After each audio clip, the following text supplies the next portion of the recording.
ಎಲ್ರಿಗೂ ನಮಸ್ಕಾರ. Welcome back to Bhagya creation. ಯಾರ್ಯಾರು ಹಾಗೆ ನಮ್ಮ ಚಾನಲ್ ನೋಡ್ತಾ ಇದ್ದೀರಾ ದಯವಿಟ್ಟು ಸಬ್ಸ್ಕ್ರೈಬ್ ಮಾಡ್ಕೊಳ್ಳಿ. ನನ್ನ ವಿಡಿಯೋ ಇಷ್ಟ ಆದರೆ ಒಂದು ಲೈಕ್ ಕೊಡಿ. ನಾನು ಇವತ್ತು ನೀರು ದೋಸೆ ಮಾಡೋದು ತೋರಿಸ್ತಾ ಇದ್ದೀನಿ. ಅದಕ್ಕೆ ನಾನು ಅಕ್ಕಿನ ನೆನೆಸಿಟ್ಕೊಂಡಿದ್ದೀನಿ. ಅಂದರೆ ನೈಟ್ ನೆನೆಸಿ ನಾವು ಬೆಳಗ್ಗೆ ಮಾಡೋದು ತುಂಬಾ ಚೆನ್ನಾಗಿ ಬರುತ್ತೆ. ಇದರಲ್ಲಿ ನಾನು 3 ಗ್ಲಾಸು ಅಕ್ಕಿನ ಹಾಕಿ ನೆನೆಸಿ ಇಟ್ಟಿದ್ದೀನಿ. ಅಂದರೆ ನಿಮಗೆ ಅರ್ಜೆಂಟ್ ಬೇಕು ಅಂದರೆ ತೀರಾ ಒಂದು ಕನಿಷ್ಠ ಪಕ್ಷ ಒಂದು 3 ಅವರ್ ಆದರೂ ನೆನೆಬೇಕು ಅಕ್ಕಿ. ಮತ್ತು ಇದಕ್ಕೆ ಸ್ವಲ್ಪ ಕಾಯಿನೂ ಹಾಕ್ತಾಯಿದ್ದೀನಿ. ಮಂಗಳೂರು ಸೈಡ್ ಮಾಡೋ ನೀರು ದೋಸೆ ತುಂಬಾ ಚೆನ್ನಾಗಿರುತ್ತೆ. ಇವಾಗ ನಾನು ಒಂದು ಜಾರ್ಗೆ ಅಕ್ಕಿನ ಅಂದರೆ ನೀರೆಲ್ಲ ಇತ್ತಲ್ಲ ಅದನ್ನೆಲ್ಲ ಸೋರಿಸ್ಬಿಟ್ಟು ನಾನು ಹಾಕ್ಕೋತಾ ಇದ್ದೀನಿ. ಅಂದರೆ ನಾನು ಜಾಸ್ತಿ ಕ್ವಾಂಟಿಟಿಲಿ ಮಾಡ್ತಾಯಿದ್ದೀನಿ, ಹಾಗಾಗಿ ನಾನು ಸ್ಟೆಪ್ ಬೈ ಸ್ಟೆಪ್ಪು ರುಬ್ಕೋತಾ ಇರ್ತೀನಿ. ಯಾಕೆಂದರೆ ಒಂದೇ ಸಲ ಹಾಕೋದಕ್ಕಾಗಲ್ಲ. ನೀವು ಇಲ್ಲಿ ಗ್ರೈಂಡರ್ ಇದ್ದರೆ ಗ್ರೈಂಡರಲ್ಲಿ ರುಬ್ಬಿದ್ರೂ ತುಂಬಾ ಚೆನ್ನಾಗಿ ಬರುತ್ತೆ.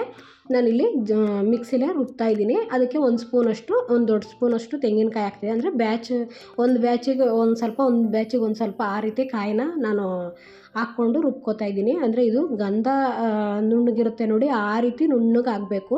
ಅಷ್ಟು ನಯಸ್ಸಾಗಿ ರುಬ್ಬಿ ಇಟ್ಕೋಬೇಕು. ಆವಾಗ ನಮಗೆ ನೀರು ದೋಸೆ ತುಂಬಾ ಚೆನ್ನಾಗಿ ಬರುತ್ತೆ. ಇವಾಗ ಒಂದು ದೊಡ್ಡ ಬೌಲ್ಗೆ ನಾನು ಎಲ್ಲದನ್ನು ಹಾಕ್ಕೋತಾ ಇದ್ದೀನಿ.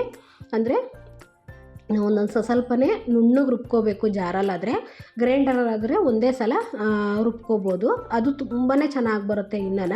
ಇವಾಗ ನೋಡಿ ನಾನು 1 ಸಲ 2 ಸಲ ಇದೇ ರೀತಿ ರುಬ್ಬಿಟ್ಟು ಎಲ್ಲ ಒಂದು ಪಾತ್ರೆಗೆ ಹಾಕ್ಕೊಂಡು ಇದಕ್ಕೆ ನೀರನ್ನು ಹಾಕೋತಾ ಇದ್ದೀನಿ. ಅಂದರೆ ನಾವು ನೀರು ಹಾಕ್ಕೊಳ್ಳುವಾಗ ನೋಡಿಕೊಂಡು ಹಾಕೋಬೇಕಾಗುತ್ತೆ. ಅಂದರೆ ಕೆಲವ್ರಿಗೆ ತುಂಬ ತೆಳು ಮಾಡಿದ್ರೂ ಬರಲ್ಲ, ಮತ್ತು ತುಂಬ ಗಟ್ಟಿ ಇದ್ರೂ ನೀರು ದೋಸೆ ಅಷ್ಟು ಚೆನ್ನಾಗಿರಲ್ಲ.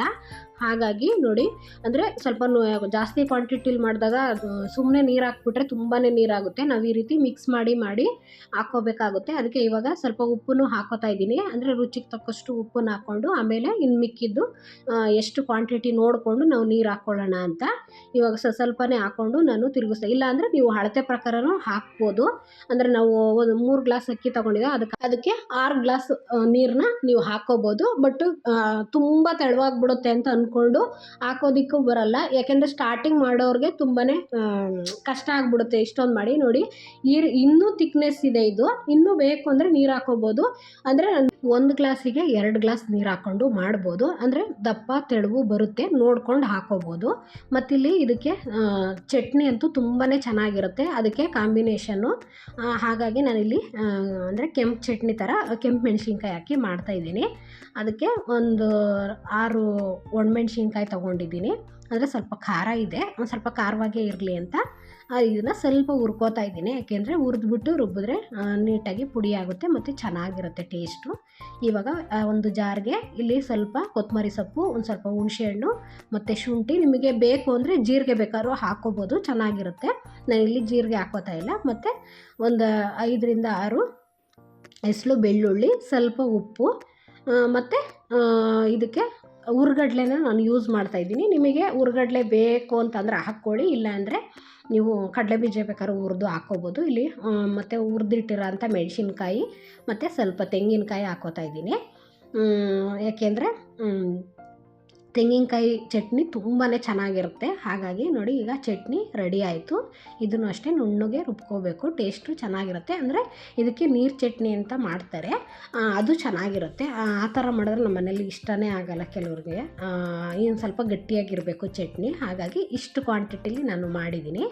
ಇವಾಗ ಇದಕ್ಕೆ ನಾವು ಒಗ್ಗರಣೆ ಕೊಟ್ಟರೆ ತುಂಬಾ ಚೆನ್ನಾಗಿರುತ್ತೆ. ಹಾಗಾಗಿ ಇದಕ್ಕೆ ಒಗ್ಗರಣೆ ಕೊಡೋಣ. ಇವಾಗ ಗ್ಯಾಸ್ ಹಚ್ಚಿ ಒಂದು ಚಿಕ್ಕ ಪ್ಯಾನ್ ಇಟ್ಕೊಂಡು 1-2 ಸ್ಪೂನಷ್ಟು ಎಣ್ಣೆ ಹಾಕ್ಕೊಳ್ಳೋಣ. ಮತ್ತು ಎಣ್ಣೆ ಕಾದ ನಂತರ ಸಾಸಿವೆ, ಇದಕ್ಕೆ ನೀವು ಬೇಕು ಅಂದರೆ ಕಡಲೆಬೇಳೆನೂ ಹಾಕ್ಕೋಬೋದು. ನಾನಿಲ್ಲಿ ಕಡಲೆಬೇಳೆ ಹಾಕ್ತಾಯಿಲ್ಲ. ಒಂದು ಒಣಮೆಣ್ಸಿನ್ಕಾಯಿ ಮತ್ತು ಸ್ವಲ್ಪ ಬೆಳ್ಳುಳ್ಳಿನ ಜಜ್ಜಿಬಿಟ್ಟು ಹಾಕ್ಕೊಂಡಿದ್ದೀನಿ. ಮತ್ತು ಸ್ವಲ್ಪ ಕರಿಬೇವು ಹಾಕ್ಕೊಂಡ್ರೆ ಫ್ಲೇವರು ತುಂಬಾ ಚೆನ್ನಾಗಿರುತ್ತೆ. ಸ್ವಲ್ಪ ಬೆಳ್ಳುಳ್ಳಿ ಫ್ರೈ ಆಗಲಿ, ಆವಾಗ ಚೆನ್ನಾಗಿರುತ್ತೆ. ಇಲ್ಲಾಂದರೆ ಹಸಿ ಹಸಿ ಥರ ಇರುತ್ತೆ. ಇವಾಗ ಚಟ್ನಿಗೆ ಹಾಕಿ ಮಿಕ್ಸ್ ಮಾಡಿ ಎತ್ತಿಟ್ಕೊಳ್ಳೋಣ. ಇವಾಗ ನಾವು ನೀರು ದೋಸೆ ಮಾಡೋದಕ್ಕೆ ಇವಾಗ ಕಾವಲಿಗೆ ಸ್ವಲ್ಪ ಫಸ್ಟಿಗೆ ನಾವು ಎಣ್ಣೆ ಹಾಕಿ ಒಂದು ಈರುಳ್ಳಿ ತೊಗೊಂಡು ಚೆನ್ನಾಗಿ ಸ್ಪ್ರೆಡ್ ಮಾಡಬೇಕು ಎಲ್ಲ ಕಡೆನೂ. ಆಮೇಲೆ ನಾವು ಗ್ಯಾಸ್ ಹಚ್ಕೋಬೇಕಾಗುತ್ತೆ. ಚೆನ್ನಾಗಿ ಫುಲ್ಲು ಸ್ಪ್ರೆಡ್ ಮಾಡಿಬಿಟ್ಟು ಈ ರೀತಿ ಎತ್ತಿಟ್ಕೊಳ್ಳೋಣ. ಅದು ಹೊಸ ಕಾವಲಿ ಸ್ವಲ್ಪ, ಹಾಗಾಗಿ ಒಂದು ಸ್ವಲ್ಪ ಫಸ್ಟಿಗೆ ನಾನು ಎಣ್ಣೆನ ಸ್ಪ್ರೆಡ್ ಮಾಡಿ ಇಟ್ಟಿದ್ದೀನಿ. ಇವಾಗ ಗ್ಯಾಸ್ ಹಚ್ಚಿ ಮತ್ತೆ ಅದನ್ನು ತವ ಇಟ್ಕೊಂಡು ಈಗ ಮತ್ತೆ ಸ್ವಲ್ಪ ಬಿಸಿ ಆದಮೇಲೆ ಈ ರೀತಿ ಚೆನ್ನಾಗಿ ಉಜ್ಜಬೇಕು ಈರುಳ್ಳಿಲಿ. ಆವಾಗ ನಮಗೆ ಈರುಳ್ಳಿ ದೋಸೆ, ಸೆಟ್ ದೋಸೆ ಮತ್ತು ನೀರು ದೋಸೆ ಎಲ್ಲದನ್ನು ಇದ್ರಲ್ಲಿ ಮಾಡ್ಕೋಬೋದು. ತುಂಬಾ ಚೆನ್ನಾಗಿ ಬರುತ್ತೆ. ಇವಾಗ ನೋಡಿ ಹಾಕ್ಕೋತಾ ಇದ್ದೀನಿ. ಅಂದರೆ ಇದು ಒಂದೇ ಸಲ ಹಿಂಗೆ ಹಾಕಬಾರ್ದು. ಈ ರೀತಿ ಸ್ವಲ್ಪ ಚೆಲ್ಲ ಟೈಪಲ್ಲಿ ಹಾಕ್ಕೋಬೇಕು. ಮತ್ತು ಗ್ಯಾಸು ಗೋಡೆ ಎಲ್ಲ ಗಲೀಜಾಗುತ್ತೆ, ಬಟ್ ಟೇಸ್ಟ್ ಅಂತೂ ಸಖತ್ತಾಗಿರುತ್ತೆ. ಒಂದಿನ ಈ ರೀತಿ ಮಾಡಿಕೊಂಡು ಒಂದಿನ ಕ್ಲೀನ್ ಮಾಡಿಕೊಂಡ್ರೆ ಏನೂ ತೊಂದರೆ ಇಲ್ಲ. ಮತ್ತು ಅರ್ಜೆಂಟಿಗೂ ಆಗುತ್ತೆ ತಿಂಡಿ. ಹಾಗಾಗಿ ಇವಾಗ ಇದನ್ನು ಲಿಡ್ಡನ್ನ ಕ್ಲೋಸ್ ಮಾಡಿ ನಾವು ಬೇಯಿಸ್ಬೇಕಾಗುತ್ತೆ. ಏಕೆಂದರೆ ಹಾಗೇ ಬೇಯಿಸಬಾರ್ದು. ಯಾಕೆಂದರೆ ಬರೀ ಅಕ್ಕಿ ಹಾಕಿರ್ತೀವಲ್ವ, ಅದು ಅಂದರೆ ನಿಮಗೆ ತೆಂಗಿನಕಾಯಿ ಆಪ್ಷನ್ಸು ಬೇಕು ಅಂದರೆ ಹಾಕ್ಕೊಳ್ಳಿ, ಇಲ್ಲಾಂದರೆ ಸ್ಕಿಪ್ ಮಾಡಿ. ತೆಂಗಿನಕಾಯಿ ಹಾಕಿದ್ರೆ ತುಂಬಾ ಚೆನ್ನಾಗಿರುತ್ತೆ. ಅಂದರೆ ನೋಡಿ, ಅಂದರೆ ಸ್ವಲ್ಪ ಹೊಸ ಕಾವಲಿ ಅಲ್ವಾ, ಅದು ಸ್ವಲ್ಪ ಇದ್ರದ್ದೆಲ್ಲ ಅಂಶ ಎಲ್ಲ ಬಿಟ್ಕೊಳ್ಳುತ್ತೆ. ಅದನ್ನು ಸ್ವಲ್ಪ ಎಣ್ಣೆ ಬೇರೆ ಹಾಕಿ ಚೆನ್ನಾಗಿ ಉಜ್ಜಿದ್ನಲ್ಲ, ಅದು ಆ ರೀತಿ ಬಂದಿದೆ. ಅದನ್ನು ವೇಸ್ಟ್ ಆಗುತ್ತೆ.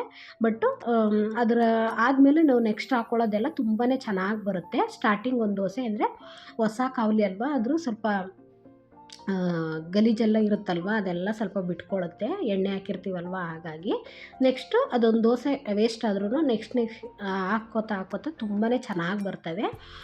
ಅಷ್ಟು ತೆಳುವಾಗಿಯೂ ಹಾಕ್ಕೋಬೋದು. ನಾನಿಲ್ಲಿ ಸ್ವಲ್ಪ ಗಟ್ಟಿಗೆ ಹಾಕಿದ್ದೀನಿ. ಅಂದರೆ ನಾನು ಆವಾಗಲೇ ತೋರಿಸಿದ್ನಲ್ಲ ಕ್ವಾಂಟಿಟಿ ಎಷ್ಟರಲ್ಲಿ ನಾವು ನೀರು ಹಾಕ್ಕೋಬೇಕು ಅಂತ, ನಾನು ಆ ರೀತಿ ಮಾಡಿದ್ದೀನಿ.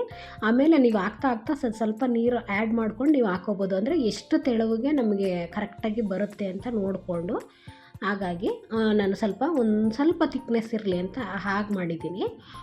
ಏಕೆಂದರೆ ತೀರಾ ತೆಳುವಾದ್ರೂ ತೆಗಿಯೋದಕ್ಕೂ ಆಗೋಲ್ಲ ಮತ್ತು ಬೇಯಿಸೋದಕ್ಕೂ ಆಗೋಲ್ಲ. ತುಂಬಾ ಅಂದರೆ ಇದು ತುಂಬ ಅಂಟ್ಕೊಳ್ಳುತ್ತೆ. ಹಾಗಾಗಿ ಬಿಸಿದನ್ನು ಸ್ವಲ್ಪ ಹಾಕ್ಬಿಟ್ಟು ಮತ್ತು ಹಿಂಗೆ ಫೋಲ್ಡಿಂಗ್ ಮಾಡಿರಿ. ಬಿಸಿದೇ ಹಾಕಿದ್ರೆ ತುಂಬ ಅಂಟ್ಕೊಳ್ಳುತ್ತೆ ಮತ್ತು ತುಂಬ ಚೆನ್ನಾಗಿ ಬರುತ್ತೆ. ಟೇಸ್ಟು ಅಷ್ಟು ಚೆನ್ನಾಗಿರುತ್ತೆ. ಇದೇ ರೀತಿ ತುಂಬ ರುಚಿಯಾಗಿರುತ್ತೆ. ಎಲ್ರಿಗೂ ಇಷ್ಟ ಆಗುತ್ತೆ. ಈಗ ಹೋಟೆಲಲ್ಲೆಲ್ಲ ಹೋಗಿ ತಿಂತೀವಲ್ವ, ಅದ್ರ ಬದಲು ಮನೇಲೇ ಸಿಂಪಲ್ಲಾಗಿ ಮಾಡ್ಕೋಬೋದು. ಏನೂ ಕಷ್ಟ ಇಲ್ಲ. ತುಂಬ ಈಸಿಯಾಗಿ ಮಾಡ್ಬೋದು. ನೋಡಿ, ಈ ರೀತಿ ಮುಚ್ಚಲೇಬೇಕು. ಯಾಕೆಂದರೆ ಅದು ಇಲ್ಲಾಂದರೆ ಚೆನ್ನಾಗಿ ಬರಲ್ಲ. ಹಾಗಾಗಿ ಅಂದರೆ ನೀವು ನಾಸ್ಟಿಕ್ಕಲ್ಲೂ ಮಾಡ್ಕೋಬೋದು. ಅದಕ್ಕಿಂತ ಈ ರೀತಿ ಕಾವಲಿ ಇದ್ದರೆ ತುಂಬಾ ಚೆನ್ನಾಗಿ ಬರುತ್ತೆ. ನೋಡಿ, ಒಂದು ಚೂರು ಹಾಳಾಗಲ್ಲ. ಸ್ಪಾಂಜಿ ಥರ ಎಷ್ಟು ಚೆನ್ನಾಗಿ ಈ ಥರ ಎಷ್ಟು ನೋಡೋದಕ್ಕೂ ಅಷ್ಟು ಚೆನ್ನಾಗಿರುತ್ತೆ. ಒಂದು ಸಲ ಮನೇಲಿ ಟ್ರೈ ಮಾಡಿ. ತಿಂಡಿಗಂತೂ ಫಾಸ್ಟಾಗಿ ಆಗುತ್ತೆ. ಒಳ್ಳೆ ಆರೋಗ್ಯಕರವಾದ ಒಂದು ನೀರು ದೋಸೆ ಮಂಗಳೂರು ಸೈಡು ಮಲೆನಾಡಲ್ಲಿ ಮಾಡ್ಕೊಂಡು ತಿಂತಾರಲ್ಲ, ಅದೇ ರೀತಿ ನೋಡಿ. ಎಷ್ಟು ತೆಳುವಾಗಿ ಮಾಡಿದ್ರೂ ನೋಡಿ ಈ ರೀತಿ ಸ್ವಲ್ಪ ಅಂಟ್ಕೊಳ್ಳುತ್ತೆ. ಸ್ವಲ್ಪ ಆರಿಸ್ಬಿಟ್ಟು ನಾವು ಈ ರೀತಿ ಫೋಲ್ಡಿಂಗ್ ಮಾಡಿದ್ರೆ ನೀಟಾಗಿ ಬರುತ್ತೆ. ನೋಡಿ ಎಷ್ಟು ಚೆನ್ನಾಗಿ ಬಂದಿದೆ. ನೋಡಿ ಎಷ್ಟು ತೆಳುವಾಗಿದೆ. ಅಂದರೆ ಕ್ವಾಂಟಿಟಿ ನೋಡಿಕೊಂಡು ನೀವು ನೀರು ಹಾಕ್ಕೊಂಡಷ್ಟು ನಿಮಗೆ ತೆಳುವು ಅಷ್ಟು ಇದಾಗಿ ಬರುತ್ತೆ. ನೋಡಿ ಎಷ್ಟು ಚೆನ್ನಾಗಿ ಫೋಲ್ಡಿಂಗ್ ಮಾಡ್ಬೋದು. ಹೀಗೆ ನಮ್ಮ ಚಾನಲ್ನ ನೋಡ್ತಾಯಿರಿ, ಸಬ್ಸ್ಕ್ರೈಬ್ ಮಾಡ್ಕೊಳ್ಳಿ, ಶೇರ್ ಮಾಡಿ, ಕಮೆಂಟ್ ಮಾಡಿ. Thank you for watching.